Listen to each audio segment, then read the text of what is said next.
Fight ತುಂಬ ಚೆನ್ನಾಗಿದೆ, emotion ತುಂಬ ಕ್ಯಾಚ್ ಮಾಡಿದ್ದಾರೆ.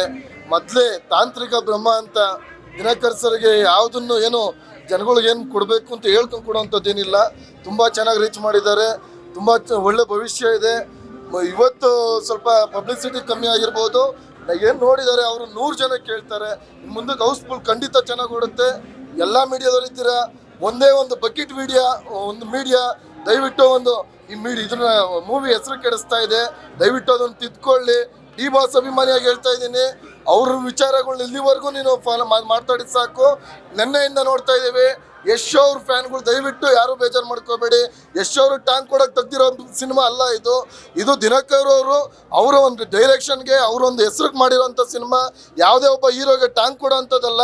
ದಯವಿಟ್ಟು ಎಲ್ಲ ಕನ್ನಡ ಅಭಿಮಾನಿಗಳು, ನಾವು ಯಾವ ಹೀರೋ ಬಗ್ಗೆನೂ ಮಾತಾಡಲ್ಲ.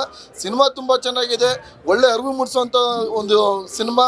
ಇವತ್ತಿನ ಒಂದು ಫುಡ್ ಬಗ್ಗೆ ಎಲ್ಲ ಕೆಮಿಕಲ್ಲು, ಒಂದು ಚಿಕ್ಕ ಮಕ್ಕಳೆಲ್ಲ ಬೇಗ ಮೆಚೂರ್ಡ್ ಆಗುವಂಥದ್ದು, ಕ್ಯಾನ್ಸರ್ ಬರುವಂಥದ್ದು, ಕಾಟೇರದಲ್ಲಿ ಹೇಗೆ ಒಂದು ಇದನ್ನು ಮಾಡಿದ್ರು, ಯಜಮಾನದಲ್ಲಿ ಹೇಗೆ ಒಂದು ಗಾಣದ ಬಗ್ಗೆ ಹೇಳಿದ್ರು, ಇದರಲ್ಲಿ ಫುಡ್ ಬಗ್ಗೆ ಹೇಳಿದ್ದಾರೆ.